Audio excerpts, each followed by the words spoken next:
नमस्कार दोस्तों, उषा की आवाज चैनल में आप सभी का स्वागत है। हमारी आज की कहानी है एक बहू ऐसी भी। सुबह लगभग 9 बजे का समय था। पोस्ट ऑफिस में ज्यादा चहल पहल नहीं थी। पोस्ट ऑफिस में मेरे कैबिन से पूरा पोस्ट ऑफिस मुझे साफ दिखाई देता था। मेरी नजर एक 40-42 साल की महिला पर गई। दिखने में सीधी सादी, बिना मेकअप, प्रभावशाली व्यक्तित्व वाली लग रही थी। पहनावे से मध्यम वर्गीय परिवार की लग रही थी।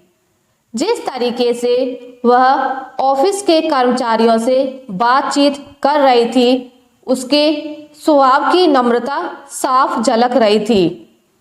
थोड़ी देर बाद मैंने देखा तो वो बेचैन सी बेंच पर बैठी थी। शायद उसे किसी का इंतजार था। इतने में पोस्ट ऑफिस की एक एजेंट आई। उस महिला ने एजेंट से कुछ बात की और एजेंट ने अंदर आकर मुझसे पूछा, सर, इनकी एक एफडी मैच्योर हो गई है। लगभग 9,000 की रकम है, लेकिन गुप्ता जी कह रहे हैं कि अभी कैश नहीं है। 10 बजे बैंक खुलने पर ही पेमेंट हो सकता है। सर, मैंने पार्टी को कहा था कि मैं उनका पेमेंट जल्द ही करवा दूंगी।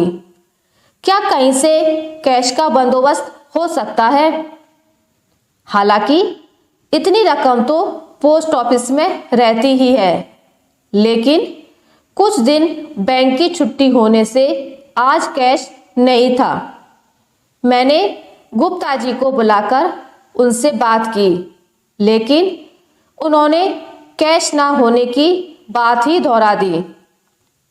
एजेंट से उस महिला को 10:30 बजे तक इंतजार करने को कहलवाकर मैं अपने काम में व्यस्त हो गया, क्योंकि बैंक खुलने के बाद कैश लाने में भी आधा घंटा तो लगेगा ही।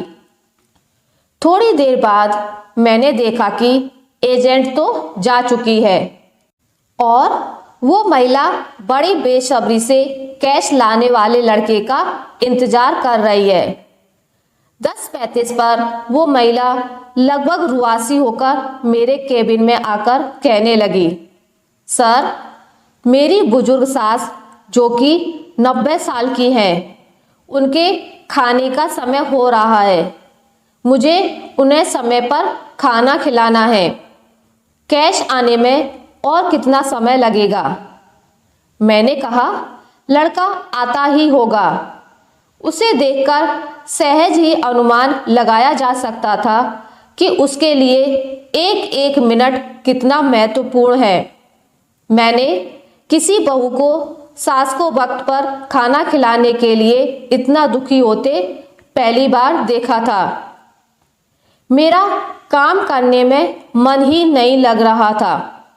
मेरा पूरा ध्यान उस महिला पर ही केंद्रित था। उसकी बेचैनी मुझसे देखी नहीं जा रही थी। यदि उस वक्त मेरे पास पैसे होते तो मैं खुद ही उसे अपने पैसे देकर वक्त पर रवाना कर देता। कैश आने पर मैं अपने पैसे ले लेता, लेकिन हाय रे किस्मत, मेरे पास भी इतने पैसे नहीं थे। मैंने उसे बुलाकर कहा, आप यहाँ पर हस्ताक्षर कर दीजिए ताकि कैश आने पर आपका उतना वक्त भी बचे। उसने हस्ताक्षर कर दिए और बेंच पर जाकर बैठ गई। 10:45 हो गए, लेकिन लड़का नहीं आया। अब उसका धैर्य जवाब देने लगा। वो मेरे पास आकर कहने लगी, सर, मैं अब और इंतजार नहीं कर सकती। मेरा घर भी दूर है, खाना बनाने में भी वक्त लगेगा। मैं कल आकर कैश ले जाऊंगी। मैंने उससे कहा, देखिए, आपने फॉर्म पर हस्ताक्षर कर दिए हैं, इसका मतलब है कि आपको कैश मिल गया है, इसलिए कैश तो आपको अभी ही लेकर जाना होगा। अब वो कुछ ज़्यादा ही परेशान हो गई। 10:55 पर वो फिर मेरे पास आई। माफ़ कीजिए, मैं अब और इंतज़ार नहीं कर सकती, मैं जा रही हूँ। मुझे मेरी सास को वक्त पर खाना खिलाना है, चाहे इसके लिए मेरा इतने रुपयों का नुकसान ही क्यों ना हो जाए। और वो सचमुच में चली गई। मैं और मेरा पूरा स्टाफ भौचक्का होकर उसे जाते हुए देखता रह गया। मेरी पोस्ट मास्टर की नौकरी में यह पहला केस था जिसमें ग्राहक को पैसे से ज़्यादा अपनी सास को खाना खिलाने की पड़ी थी। एक मध्यम वर्गीय बहू जिसके लिए 9,000 रुपये बहुत मायने रखते हैं, पूरे 12 महीने थोड़े थोड़े पैसे जमा कर कर उसने यह राशि जुटाई थी। इतनी सहजता से पैसे छोड़कर कैसे जा सकती है? हम सभी को यह बात हजम ही नहीं हो रही थी। आजकल ही नहीं बल्कि प्राचीन काल से ही सास बहू का रिश्ता एक ऐसा रिश्ता कहलाता है जिसे न चाहते हुए दोनों ही निभाती हैं। आए दिन हम सास बहू की अनबन के किस्से पढ़ते सुनते रहते हैं। थोड़े दिन पहले ही मैंने न्यूज़ में एक वीडियो देखा था जिसमें एक बहू अपनी बीमार और बुजुर्ग सास को पति की गैर मौजूदगी में खूब मारती है। ऐसे में मुझे अपने कानों पर, अपनी आंखों पर विश्वास ही नहीं हो रहा था कि ऐसी भी कोई बहू हो सकती है जो सिर्फ सास को वक्त पर खाना खिलाने के लिए।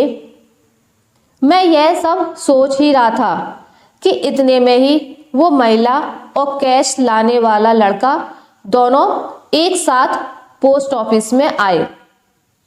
हुआ ये कि जैसे ही वो महिला बाहर गई वैसे ही उसे लड़का आते हुए दिख गया। हमने जल्दी से उसे कैश देकर रवाना किया। मुझे और मेरे पूरे स्टाफ को ऐसा लग रहा था कि जैसे हमने उस महिला को कैश सौंपकर बहुत बड़ा काम किया हो। अभी भी जब भी वो घटना याद आती है तब आंखों देखी घटना होने के बावजूद भी विश्वास कर पाना कठिन होता है कि क्या ऐसी भी कोई बहू हो सकती है। आशा करती हूँ आपको मेरी आज की कहानी अच्छी लगी होगी। अगर आपको मेरी ये कहानी अच्छी लगी है तो इसे लाइक करें, ज़्यादा से ज़्यादा शेयर करें और अगर आप मेरे चैनल पर नए हैं तो इसे सब्सक्राइब करना ना भूलें। मिलते हैं एक नई कहानी के साथ, तब तक के लिए नमस्कार।